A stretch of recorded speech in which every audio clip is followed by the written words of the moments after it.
La parábola de la higuera. Capítulo 8. La mujer vestida del sol. Apocalipsis 12. Apareció en el cielo una señal maravillosa.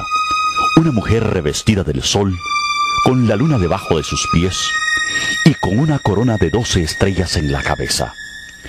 Estaba encinta, y gritaba por los dolores y angustias del parto. Y apareció en el cielo otra señal. Un enorme dragón de color rojo encendido que tenía 7 cabezas y 10 cuernos, y una diadema en cada cabeza. Con la cola arrastró la tercera parte de las estrellas del cielo y las arrojó sobre la tierra. Cuando la mujer estaba a punto de dar a luz, el dragón se plantó delante de ella para devorar a su hijo tan pronto como naciera. Ella dio a luz un hijo varón que gobernará todas las naciones con puño de hierro. Pero su hijo fue arrebatado y llevado hasta Dios, que está en su trono. Y la mujer huyó al desierto, a un lugar que Dios le había preparado para que allí la sustentaran durante 1260 días. Se desató entonces una guerra en el cielo. Miguel y sus ángeles combatieron al dragón. Este y sus ángeles, a su vez, les hicieron frente, pero no pudieron vencer, y ya no hubo lugar para ellos en el cielo. Así fue expulsado el gran dragón, aquella serpiente antigua que se llama Diablo y Satanás, y que engaña al mundo entero. Junto con sus ángeles fue arrojado a la tierra. Luego oí en el cielo un gran clamor. Han llegado ya la salvación y el poder y el reino de nuestro Dios. Ha llegado ya la autoridad de su Cristo. Porque ha sido expulsado el acusador de nuestros hermanos, el que los acusaba día y noche delante de nuestro Dios. Ellos lo han vencido por medio de la sangre del Cordero y por el mensaje del cual dieron testimonio. No valoraron tanto su vida como para evitar la muerte. Por eso, alégrense cielos y ustedes que los habitan. Pero ay de la tierra y del mar. El diablo, lleno de furor, ha descendido a ustedes porque sabe que le queda poco tiempo. Cuando el dragón se vio arrojado a la tierra, persiguió a la mujer que había dado a luz al varón. Pero a la mujer se le dieron las 2 alas de la gran águila para que volara al desierto, al lugar donde sería sustentada durante un tiempo y tiempos y medio tiempo, lejos de la vista de la serpiente. La serpiente, persiguiendo a la mujer, arrojó por sus fauces agua como un río, para que la corriente la arrastrara. Pero la tierra ayudó a la mujer, abrió la boca y se tragó el río que el dragón había arrojado por sus fauces. Entonces el dragón se enfureció contra la mujer y se fue a hacer guerra contra el resto de sus descendientes, los cuales obedecen los mandamientos de Dios y se mantienen fieles al testimonio de Jesús. La mujer vestida del sol es Israel. La mujer vestida de sol es sin duda la nación de Israel. Es inconfundible el simbolismo que se emplea en esta visión profética, de la cual ya tenemos antecedentes directos en el sueño de José. Génesis 37, 9, 11. Soñó aún otro sueño, y lo contó a sus hermanos, diciendo: He aquí que he soñado otro sueño, y he aquí que el sol y la luna y 11 estrellas se inclinaban a mí. Y lo contó a su padre y a sus hermanos. Y su padre le reprendió, y le dijo: ¿Qué sueño es este que soñaste? ¿Acaso vendremos yo y tu madre y tus hermanos a postrarnos en tierra ante ti? Y sus hermanos le tenían envidia, mas su padre meditaba en esto. Como ya se mencionó en este libro, José el soñador es una figura de Cristo, y por cierto, una de las más representativas. ¿Acaso vendremos yo, tu madre, y tus hermanos, a inclinarnos a ti, a tierra? El sueño de José nos habla en figura de la redención final de Israel. Sus hermanos que le habían desechado y vendido, a su tiempo, se inclinaron a él, y lo hicieron, en un periodo angustioso de humillación. Este periodo fue planeado precisamente para que reconocieran su pecado y se arrepintieran. Fue un proceso angustioso donde estuvo encarcelado Simeón, y estuvo en peligro aparente, el menor de ellos, mientras ignoraban la verdadera identidad de José. En el proceso, parecía que Jacob descendería a la sepultura con dolor. Génesis 42, 38. Estas son figuras de la angustia para Jacob, que vendrá al final de los días. Subtítulo: La revelación de José a sus hermanos. Finalmente José se mostró claramente a sus hermanos, sin embargo, lo hizo después que se hizo evidente el arrepentimiento de ellos. Génesis 42, 21, 24 y 45, 1, 8. Lo mismo sucederá en el tiempo del fin. La parentela de Jesús, es decir, los israelitas endurecidos al Evangelio, se inclinarán ante Jesucristo, reconociéndole como el Mesías. Pero Jesús no se revelará a Israel, sino hasta que sean humillados en el periodo de angustia, y se conviertan al Señor, arrepintiéndose de sus pecados. Jesucristo, al ser rechazado por sus hermanos judíos, trajo al mundo, Egipto, la salvación. A lo suyo vino, y los suyos no le recibieron. Mas a todos los que le recibieron les dio potestad de ser hechos hijos de Dios, a los que creen en su nombre. Juan 1, 11, 12.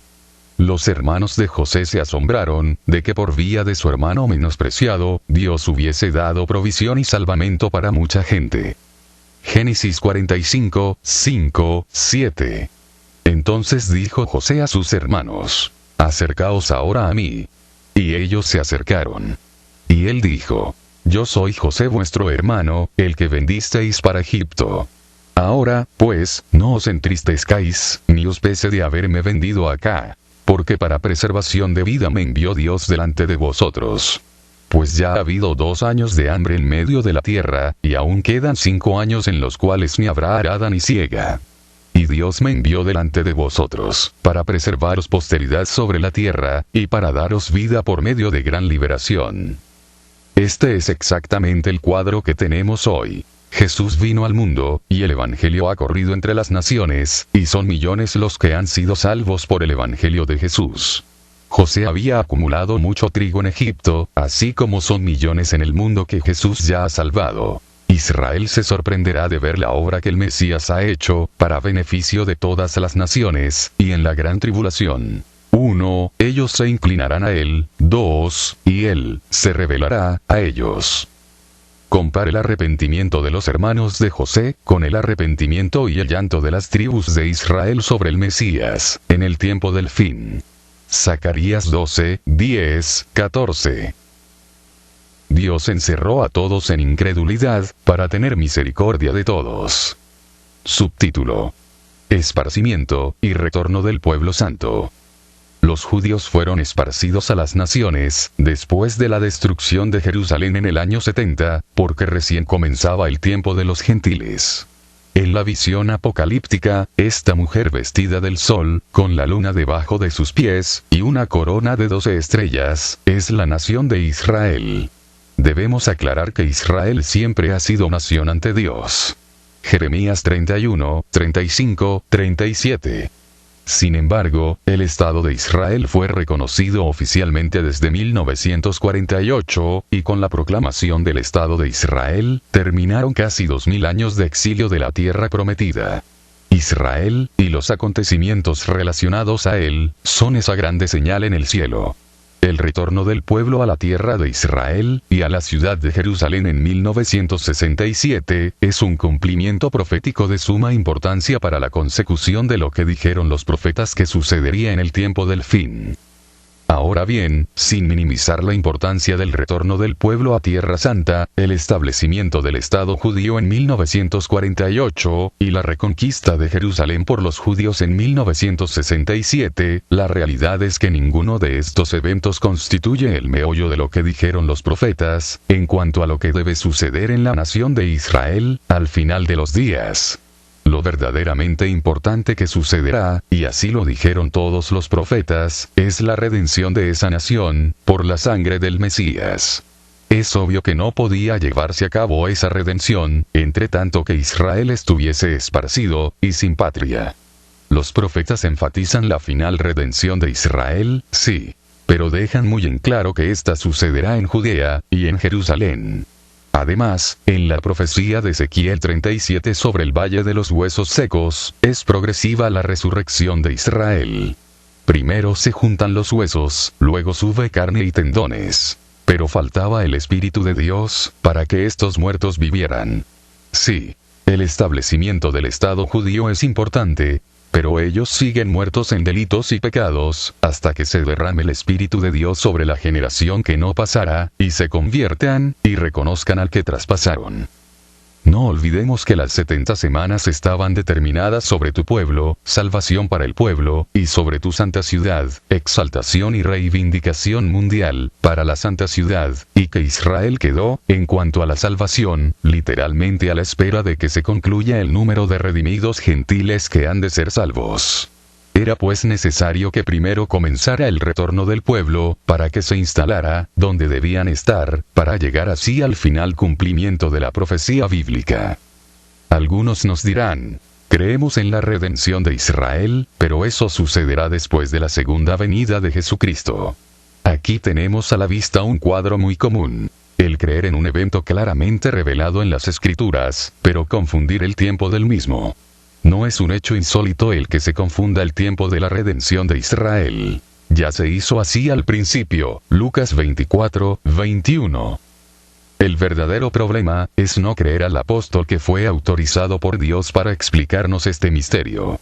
Si la salvación para Israel debe ser por medio de la fe, como nos dice la Escritura, ¿cómo puede Israel creer hasta que vean al Señor en su segunda venida gloriosa? Pablo explicó claramente que la redención de Israel es inmediata a la conversión del último de los gentiles. Israel se salvará de sus pecados, de la misma forma que los redimidos gentiles, es decir, cuando se conviertan, entonces el velo se quitará de ellos, y entonces aceptarán que Jesús es el Mesías. Solamente reconociéndole como el Salvador, podrán exclamar que es bendito el que viene en el nombre del Señor, cuando el Señor aparezca, por segunda vez. Hay que creer en Jesucristo antes de verle, de otra manera, la fe ya no es fe. Lo que Pablo enseñó es que Israel se convertirá primero, y luego, el velo caerá de sus ojos. La figura del arrepentimiento de los hermanos de José nos dice exactamente lo mismo. Lo único que hoy impide la redención de Israel es que todavía no ha entrado el último gentil a la salvación. La predicación del Evangelio y la conversión de las gentes aún está en boga, pero ¿por cuánto tiempo más? Para que no seamos llamados de hipócritas, pongamos atención a la grande señal que apareció en el cielo, la nación de Israel preñada. Oremos a Dios para poder reconocer esta señal de los tiempos, y poder discernirla, o también nosotros nos haremos acreedores al regaño del Señor. Hipócritas, que sabéis distinguir el aspecto del cielo, mas las señales de los tiempos no podéis. Mateo 16:3. Subtítulo: ¿Por qué les hablas por parábolas? Mateo 13:10-17.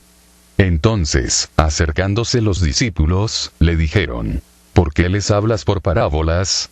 Él respondiendo, les dijo: Porque a vosotros os es dado saber los misterios del reino de los cielos, mas a ellos no les es dado. Porque a cualquiera que tiene, se le dará, y tendrá más. Pero al que no tiene, aun lo que tiene le será quitado. Por eso les hablo por parábolas. Porque viendo no ven, y oyendo no oyen, ni entienden. De manera que se cumple en ellos la profecía de Isaías, que dijo: De oído oiréis, y no entenderéis. Y viendo veréis, y no percibiréis. Porque el corazón de este pueblo se ha engrosado, y con los oídos oyen pesadamente, y han cerrado sus ojos. Para que no vean con los ojos, y oigan con los oídos, y con el corazón entiendan, y se conviertan, y yo los sane. Pero bienaventurados vuestros ojos, porque ven. Y vuestros oídos, porque oyen. Porque de cierto os digo, que muchos profetas y justos desearon ver lo que veis, y no lo vieron. Y oír lo que oís, y no lo oyeron. En el contexto puramente secular, la parábola es una figura retórica, y se define como una narración alegórica que pretende expresar una verdad importante, o una enseñanza moral. Sin embargo, en el contexto bíblico, hay mucho más que esto. La parábola es empleada por los profetas para hablar misterios escondidos. Mateo 13, 33, 35. Otra parábola les dijo: el reino de los cielos es semejante a la levadura que tomó una mujer y escondió en 3 medidas de harina, hasta que todo fue leudado. Todo esto habló Jesús por parábolas a la gente, y sin parábolas no les hablaba, para que se cumpliese lo dicho por el profeta, cuando dijo: abriré en parábolas mi boca, declararé cosas escondidas desde la fundación del mundo. Es decir, cuando en la Biblia un maestro ofrece a su auditorio una parábola, este hecho implica que no quiere explicarles claramente el asunto. La pregunta de los discípulos, ¿por qué les hablas por parábolas?, nos hace reflexionar sobre lo difícil y rebelde de la naturaleza humana, porque la respuesta del maestro indica que a las gentes les hablaba en misterio, por la dureza de su corazón. Cuando el pueblo no tenía oído dócil, los profetas, por orden de Dios, emplearon parábolas para encubrir las verdades a un pueblo que no las apreciaba, o que se rebelaba contra ellas. La acción de Jesús de encubrir el mensaje en parábolas a un pueblo rebelde, para que viendo no vean, y oyendo no entiendan, no es algo extraño en los profetas y maestros de la antigüedad. Leemos. Ezequiel 24, 2, 3. Hijo de hombre, escribe la fecha de este día. El rey de Babilonia puso sitio a Jerusalén en este mismo día. Y habla por parábola a la casa rebelde, y diles: así ha dicho Jehová el Señor. Pon una olla, ponla, y echa también en ella agua. Oseas 12, 10. Y he hablado a los profetas, y aumenté la profecía, y por medio de los profetas, usé parábolas. Para estudiar este uso de las parábolas en la Biblia, véase Proverbios 1, 6, Salmo 72, 8, Ezequiel 17, 1, 3 y 11, 12, Ezequiel 20, 49 y 24, 1, 3, Marcos 4, 13 y 12, 1, 12. Subtítulo: el reto de las parábolas. El punto es, que las parábolas en la Biblia, además de ejemplificar y simplificar el mensaje espiritual, también implican que el maestro no quiere hablar claramente a sus oyentes. Por lo que, juntamente con las parábolas, muchas veces se emplea la conocida frase: si alguno tiene oídos para oír, oiga. Esta es una amonestación que apela a nuestra condición espiritual. Las verdades de Dios hay que desearlas, amarlas y meditarlas, y sobre todo, hay que temer a Dios y guardar sus mandamientos. Esto es el principio de la sabiduría. En esto consiste el tener el sentido, el oído, para oír, o la actitud correcta. Lo contrario es, oír pesadamente, oír con el corazón engrosado, es decir, en un estado de apatía, rebelión, y suficiencia propia. Una vez dada la parábola, existe al final de la misma una especie de reto para el oyente. Para decirlo en lenguaje común, te digo un misterio en parábola. Entiéndelo, si puedes. Este reto se dice de varias formas, pero la esencia es la misma. Si alguno tiene oído para oír, oiga. Mateo 11, 15 y 13, 9, Marcos 4, 9 y 23, 7, 16, Lucas 8, 8. El que lea, entienda, si alguno tiene sabiduría, cuente el número de la bestia, etc. Lucas 8, 10. Y él dijo: a vosotros os es dado conocer los misterios del reino de Dios. Pero a los otros por parábolas, para que viendo no vean, y oyendo no entiendan. Las declaraciones francas y directas de Jesús sobre los misterios del reino, eran exclusivamente para sus discípulos. Las parábolas también eran misterios del reino, pero sin la explicación clara para las gentes. Ahora bien, el Señor esperaba que sus discípulos entendieran todas las parábolas. Y les dijo: ¿no sabéis esta parábola? ¿Cómo, pues, entenderéis todas las parábolas? Marcos 4, 13. Por esta razón el Señor instruyó a los suyos en el uso de las parábolas, la intención de ellas, y les dio las explicaciones de algunas, como parte de su entrenamiento. También se exasperó por el poco entendimiento de sus discípulos en cuanto a estos misterios. ¿Cómo no entendéis esta parábola? También vosotros sois sin entendimiento. Mateo 15, 12, 17, Marcos 8, 15, 20. Quede claro, pues, lo que implica el uso de una parábola en el contexto bíblico, el reto para el auditorio común, y la amonestación del maestro a sus discípulos para lograr entenderlas. Hay que entender el reto del Señor cuando nos exhorta a aprender la parábola de la higuera, porque Él no la explicó del todo, especialmente, la frase, les aseguro que no pasará esta generación. Esta es la frase misteriosa de Jesús, que desbarata en el acto, las explicaciones simplistas sobre este pasaje. Subtítulo: La explicación simplista de Mateo 24, 32, 34. De la higuera aprended la parábola. Cuando ya su rama está tierna, y brotan las hojas, sabéis que el verano está cerca. Así también vosotros, cuando veáis todas estas cosas, conoced que está cerca, a las puertas. De cierto os digo, que no pasará esta generación, hasta que todo esto acontezca. Una explicación simplista, es aquella que pretende resolver fácilmente, lo que de suyo, es complicado. La frase, les aseguro que no pasará esta generación hasta que todo esto acontezca, es la que todos los eruditos y comentaristas señalan como la parte más dificultosa de la parábola de la higuera, y algunos afirman que no tiene solución. Al principio de este libro, formulé una pregunta doble. ¿Qué significa la parábola de la higuera? ¿Y cómo se relaciona con la frase les aseguro que no pasará esta generación? Aquí yace la verdadera dificultad de la parábola, en el cómo relacionarla con esta última frase misteriosa. El problema es el siguiente. Si afirmamos que esta generación es la del siglo I, entonces Mateo 24 y Lucas 21 se cumplió completamente en el año 70. Pero esto es imposible, pues en el mismo texto del sermón profético, se encuentra atravesado el tiempo de predicación a los gentiles, un tiempo que aún no ha acabado, si es que usted está vivo ahora, y aún se sigue predicando el evangelio entre las naciones gentiles.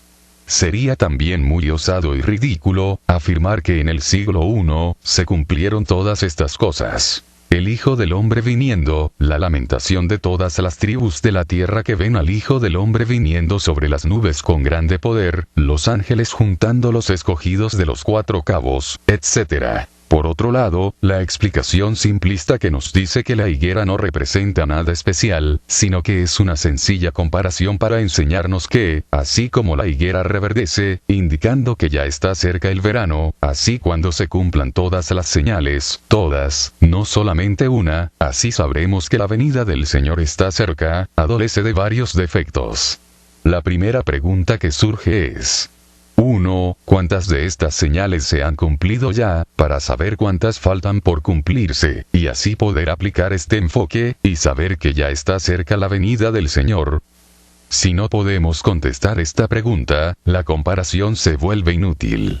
Ninguno de los seguidores de este enfoque se atreve a contabilizar las señales que ya se han cumplido, y a señalar las que faltan por cumplirse, para poder así aplicar este enfoque.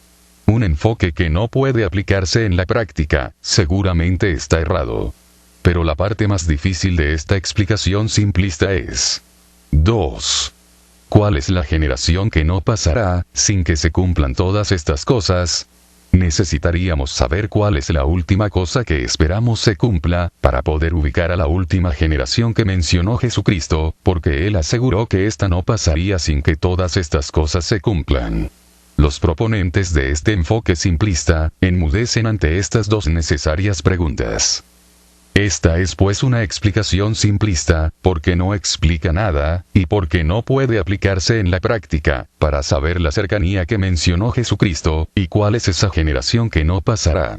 Debemos de afrontar este hecho. Si el Señor contestó cabalmente a las preguntas que sus discípulos le formularon tan puntualmente en Mateo 24, 3, y seguramente lo hizo, no podemos ignorar que hay una parábola de por medio que implica entrar en los misterios del reino.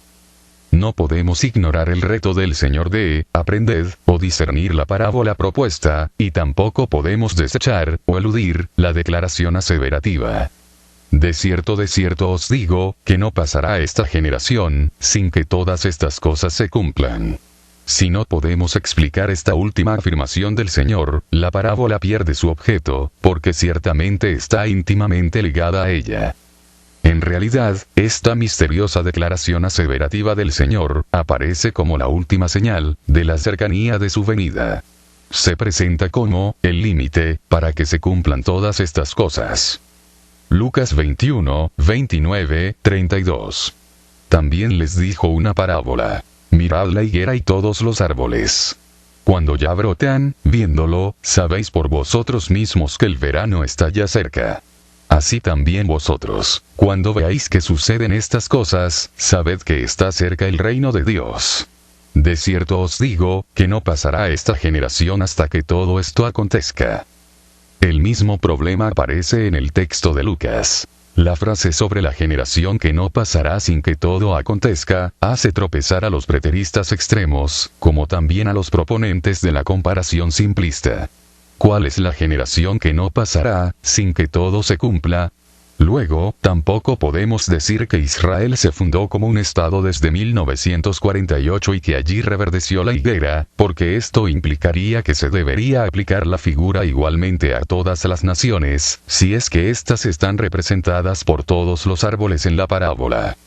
Aunque en el texto de Lucas se menciona a todos los árboles, se menciona primero, y específicamente, a la higuera. En este caso, en realidad la figura nos está hablando del florecimiento espiritual de todas las naciones, el evangelio a las naciones gentiles, y la final redención de Israel, para la gran cosecha. Esta es la tesis que sostiene este libro. La redención de Israel es la última señal profética para el cumplimiento de todas las cosas. Subtítulo: La higuera reverdece cuando Israel renace espiritualmente. Mateo 24, 32. De la higuera aprended la parábola. Cuando ya su rama está tierna, y brotan las hojas, sabéis que el verano está cerca. Así también vosotros, cuando veáis todas estas cosas, conoced que está cerca, a las puertas. De cierto os digo, que no pasará esta generación hasta que todo esto acontezca. El cielo y la tierra pasarán, pero mis palabras no pasarán. Pero del día y la hora nadie sabe, ni aun los ángeles de los cielos, sino solo mi Padre. ¿Qué señal habrá de tu venida y del fin del mundo? Fue la pregunta específica de los discípulos. Jesús les da advertencias de que no crean que por las guerras ya es el fin. Pero hay dos señales muy luminosas y específicas. El tiempo de predicación a los gentiles deberá cumplirse, 1, antes de que venga el fin. Además les da, 2, la parábola de la higuera, una analogía que hay que discernir, según sus palabras. La expresión sabéis que el verano está cerca, significa que, con la señal de la higuera reverdeciendo, entonces sabríamos que el verano, o el tiempo de la cosecha, que es la siega, el fin del mundo, estaría ya muy cerca. La gran señal de tu venida es la aparición de la generación que no pasará, y esta generación nos indica, que en ese tiempo, todo llegará a su cumplimiento. Subtítulo: La higuera, es el último de los frutales que reverdece. Entendamos bien la figura de la higuera reverdeciendo. El clima de Medio Oriente es extremoso. No existe la primavera ni el otoño. Se pasa directamente de invierno a verano.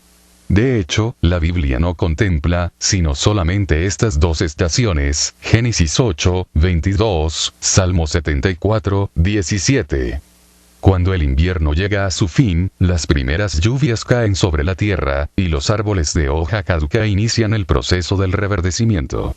A causa del calor, los árboles salen de su estado de aletargamiento, y la savia comienza a fluir desde las raíces y el tronco, a todas las extremidades del árbol. Aquí un dato importante. Todos los árboles de hoja caduca reverdecen en Israel, pero la higuera tiene la particularidad de que es uno de los últimos que inician el proceso del reverdecimiento. La higuera es, entre los árboles, el árbol tardío. Jesucristo en esta parábola está empleando un hecho muy conocido en Medio Oriente. Al final del invierno, el frío y el calor combaten entre sí.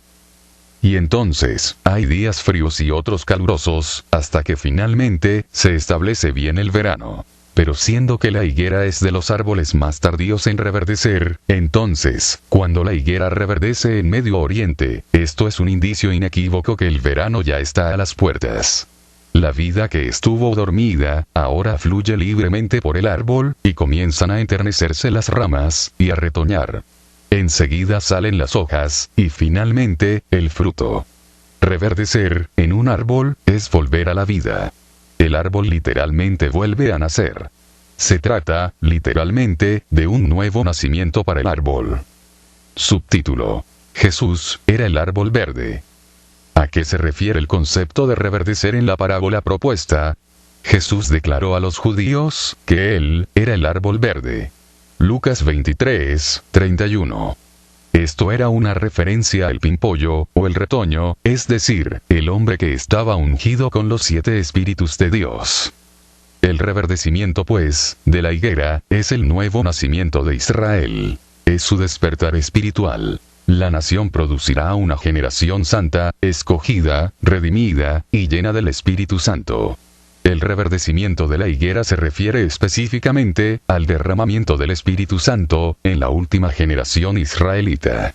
Escuchen al profeta. Salmos 85. Fuiste propicio a tu tierra, oh Jehová. Volviste la cautividad de Jacob. Perdonaste la iniquidad de tu pueblo. Todos los pecados de ellos cubriste. Selah, reprimiste todo tu enojo. Te apartaste del ardor de tu ira. Restaúranos, oh Dios de nuestra salvación, y haz cesar tu ira de sobre nosotros.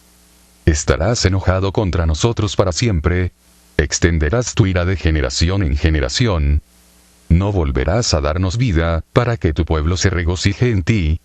Muéstranos, oh Jehová, tu misericordia, y danos tu salvación. Escucharé lo que hablará Jehová Dios. Porque hablará paz a su pueblo y a sus santos, para que no se vuelvan a la locura. Ciertamente cercana está su salvación a los que le temen, para que habite la gloria en nuestra tierra. ¿No volverás a darnos vida? Ese es el reverdecimiento de la higuera. Habrá misericordia, para la última generación de israelitas, para todos los que temen a Dios. Claro, por la arrogancia ya denunciada, la iglesia gentil aplica todo para sí misma, generalmente toma solo lo que le conviene. Creen que la generación que no pasará, es de gentiles, pero en este punto están rotundamente equivocados. Cristo se refiere a su pueblo amado, que está a la espera de ser perdonado, y salvado, por gracia. La famosa última generación no es de gentiles en la parábola, sino de israelitas. Subtítulo: El último derramamiento del Espíritu sobre Israel. Aunque la iglesia gentil toma el siguiente pasaje para sí misma, excluyendo a Israel por arrogancia, la verdad es que esta escritura se aplica de modo primario a los hijos de Sión. Joel 2:23. Vosotros también, hijos de Sión, alegraos y gozaos en Jehová vuestro Dios. Porque os ha dado la primera lluvia a su tiempo, y hará descender sobre vosotros lluvia temprana y tardía como el principio. Este final derramamiento del Espíritu Santo, vendrá a los hijos de Sión, en tiempos de extrema angustia, en tiempos de la guerra final, cuando todo parezca ya perdido para la nación y el pueblo. Zacarías 12:10. Y derramaré sobre la casa de David, y sobre los moradores de Jerusalén, espíritu de gracia y de oración. Y mirarán a mí, a quien traspasaron, y llorarán como se llora por hijo unigénito, afligiéndose por él como quien se aflige por el primogénito. Ojo, amados hermanos. El último derramamiento del Espíritu, allí descrito, será en Jerusalén. Pero, ¿crees a los profetas? Hay que entender que todo lo que recibe Israel, lo recibe también la iglesia. Somos copartícipes de las mismas promesas. Joel 2:23, por supuesto que aplica también a la iglesia gentil, pero en sentido secundario. El pecado de arrogancia de la iglesia gentil, consiste en arrebatarle al pueblo del libro lo que le pertenece por decreto divino, y que a su tiempo, se manifestará en ellos. Romanos 9:1-5. Subtítulo: Mirarán a mí, a quien traspasaron. Mirarán a mí, es exactamente el mismo verbo empleado en la analogía de Jesús sobre la serpiente que fue levantada por Moisés. Juan 3:14-15. Y como Moisés levantó la serpiente en el desierto, así es necesario que el Hijo del Hombre sea levantado, para que todo aquel que en él cree, no se pierda, mas tenga vida eterna. Todo aquel que miraba a la serpiente de bronce, en el desierto, era sanado. Era un acto de fe. Leemos. Números 21, 7, 9. Entonces el pueblo vino a Moisés y dijo: hemos pecado por haber hablado contra Jehová, y contra ti. Ruega a Jehová que quite de nosotros estas serpientes. Y Moisés oró por el pueblo. Y Jehová dijo a Moisés: hazte una serpiente ardiente, y ponla sobre una asta. Y cualquiera que fuere mordido, y mirare a ella, vivirá. Y Moisés hizo una serpiente de bronce, y la puso sobre una asta. Y cuando alguna serpiente mordía a alguno, miraba a la serpiente de bronce, y vivía.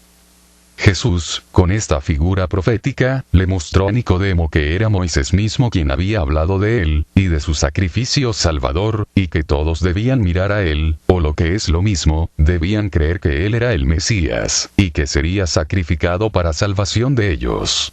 Moisés escribió de mí, les dijo Jesús a los judíos. Juan 5, 46. En el último derramamiento del Espíritu Santo sobre Israel, todos los que volteen a mirar al Jesús que traspasaron en el Calvario, serán salvos. La analogía de la serpiente levantada sobre la estaca, muerte de cruz, y el acto de mirar, creer, a ella, es exactamente la misma vía de salvación para los pueblos gentiles. Mirad a mí, y sed salvos todos los términos de la tierra. Isaías 45, 21, 23, Filipenses 2, 6, 11. Ciertamente los gentiles no hemos necesitado ver en persona al Señor, para creer, y ser salvos. Lo que se dijo a los gentiles, es lo mismo que se le dice a Israel. Mirarán a mí, a quien traspasaron. Es decir, reconocerán mi sacrificio redentor. El velo, finalmente, caerá de sus ojos. No hay otra vía de escape para judíos y gentiles, sino creer en Jesucristo. La serpiente en la estaca representa la total derrota de Satán, cuando Cristo fue hecho maldición por nosotros, al ser colgado en un madero, Gálatas 3, 13, cuando Dios cargó sobre él, el pecado de todos nosotros. Todo aquel que lo crea, será salvo. Creer esta buena nueva, es la única forma de vencer a Satanás. Tratar de establecer otra forma de salvarse, es una blasfemia, y una burla al perfecto sacrificio ya hecho por el Mesías. La nación de Israel recibirá el último derramamiento del Espíritu Santo en medio de la gran tribulación, para que se conviertan y se arrepientan de sus pecados. Entonces, el velo se quitará, y reconocerán a Jesucristo como el Mesías, el Hijo de Dios, el Rey de Israel, que murió por sus pecados. Este es, en figura, el mismo reconocimiento que le hizo Natanael a Jesús. Respondió Natanael y le dijo: Rabí, tú eres el Hijo de Dios. Tú eres el Rey de Israel. Juan 1, 49. La generación que se críe debajo de la higuera, o sea la generación Natanael, reconocerá al Cordero de Dios, y de ahí en adelante, verá el cielo abierto. Estos elegidos de Israel serán verdaderos israelitas, en los cuales no hay engaño. Subtítulo: énfasis desmedido y equivocado. Muchos intérpretes y predicadores enfatizan desmedidamente el establecimiento del Estado judío, y la toma de Jerusalén, no dándose cuenta que lo verdaderamente importante es el pueblo, porque de allí saldrán los escogidos, esos 144,000 señalados o marcados con el Espíritu Santo. No hay otro sello de Dios en las Escrituras, y por cierto, no es un microchip divino. Ezequiel 9, 4, 6. Esa es la generación que no pasará, sin que todas las cosas se cumplan. ¿Cuál? La generación de israelitas que reciba el último derramamiento del Espíritu de Dios, para su renacer espiritual, en medio de la gran angustia. La verdad de la Biblia es, y será, que por un mismo Espíritu, ambos, judíos y gentiles, tenemos la entrada al cuerpo de Cristo. No existe otra señal, o marca, para los elegidos de Dios, sino tener su Santo Espíritu morando en ellos. Subtítulo: la mujer estaba encinta, y clamaba con dolores de parto. Isaías 66, 8. ¿Quién oyó cosa semejante? ¿Quién vio tal cosa? ¿Parirá la tierra en un día? ¿Nacerá una nación de una vez?